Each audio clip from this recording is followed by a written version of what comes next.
মাওলানা গাজী আতাউর রহমান, আপনার জন্য একদম 30 সেকেন্ড, শেষ মুহূর্তে 30 সেকেন্ড আপনার কিছু বলার। হ্যাঁ, আসলে আসলে ওনারা, আমি যে কথাটা বলতে চাইছিলাম যে ওনারা তিনজন তো একই টোনে কথা বলে, এই জন্য আমার সময় একটু বেশি পাওয়ার কথা ছিল যৌক্তিক ভাবেই। তারপরও যেহেতু আপনার কাছেই ডায়াস, অতএব আপনি এত বিবেচনা করবেন।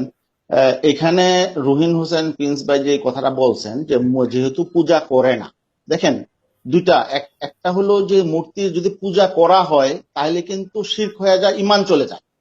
দুইটা পার্থক্য আছে। আর যদি পূজা না করা হয় তাহলে এটা হারাম, কবিরা গুনাহ হয়। ঠিক আছে, দুইটার মধ্যে দুইটা। মূর্তি বানাইলে কিন্তু কেউ মুশরিক হয় না, বেঈমান হয় না, কাফের হয় না, বা বলে শেষ হবে না, ঈমান চলে যায়।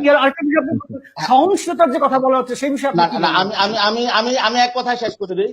অতএব দুইটা বিষয়, একটা হলো মূর্তির পূজা করা আর একটা হলো মূর্তি বানানো। মূর্তি মুসলমানরা বানাইতে পারে, কবিরা গুনাহ হবে, গুনাহগার হবে, এক। আর আমরা প্রতিবাদ করছি কেন? রাষ্ট্রীয়ভাবে একটা গুনার কাজ হচ্ছে, এটা প্রতিবাদ করা আমাদের ইমানের অংশ। এটা একটা বিষয়। আর যেমন হাসান ভাই যেটা একটা অপ্রাসঙ্গিক ভাবে নিয়ে আসছে, 71-এ ভূমিকা টুমিকা এইসব, 71-এ তো ওনাদের মতো মৌলবীরা যারা আসলে সবসময় ক্ষমতাসীনদের মনোরঞ্জনে ব্যস্ত থাকে, তারাই 71-এ পাকিস্তানিদের মনোরঞ্জনের জন্য ইসলামের ভুল ব্যাখ্যা করে অপকর্ম করেছে।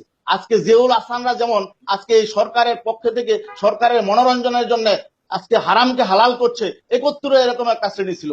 অতএব তারা আসলে 71-এর ভূমিকায় আজকে অবতীর্ণ হয়েছে, আজকে ইসলামের ভুল ব্যাখ্যা করে মানুষকে বিভ্রান্ত করছে। অতএব এখানে প্রিন্স ভাই যেটা বলেছে, মূর্তি এক বিষয়, যেটা পূজা করা হয় এক বিষয়, পূজা না করা হলে আরেক বিষয়, ঠিক আছে। কিন্তু দুইটাই, পূজা করা হলে বেঈমান হয়ে যায়, পূজা না করা হলে কি হয়, সে গুনাহগার হয়। আর এটা গুনার কাজ। আমরা ইমানদার মুসলমান, আমাদের প্রতিবাদ করা আমাদের দায়িত্ব, ছিল আমরা প্রতিবাদ করছি। যেমন সংবিধান থেকে আল্লাহর উপর পূর্ণ আস্থা বিশ্বাস দূর করে দেওয়া হয়েছে, আমরা প্রতিবাদ করেছি। প্রতিবাদ করাটা আমাদের দায়িত্ব।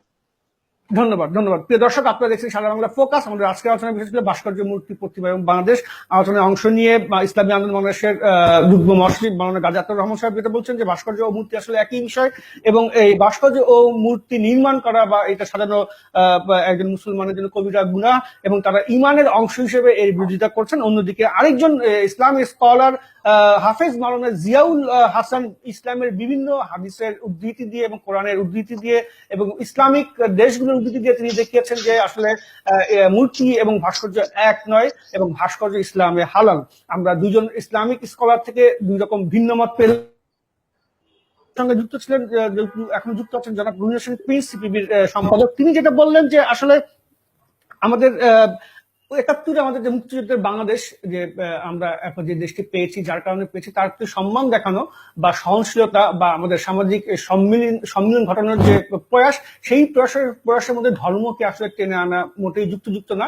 কারণ আমরা আমাদের যে আমাদের যেটা ছিল 72-এর সংবিধান, সেই সংবিধানে আমাদের ধর্মনিরপেক্ষতার দেশ, যেটা সাদেক হালিম উল্লেখ করেছেন, সেই ধর্মনিরপেক্ষতা হিসেবে আসলে এইসব বিতর্ক করলে আমরা আসলে আরো পিছিয়ে যাবো, কিন্তু আমাদেরকে এগিয়ে যেতে হবে, এখন সময় এগিয়ে যাওয়ার। প্রিয় দর্শক, এই ছিল আজকে সারা বাংলা ফোকাস।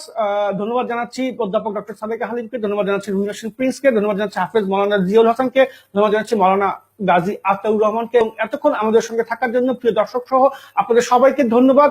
আশা করি সারা বাংলা ফোকাসের সঙ্গে থাকবেন। দেখা হবে আবার আগামী শনিবার। সবাইকে ধন্যবাদ।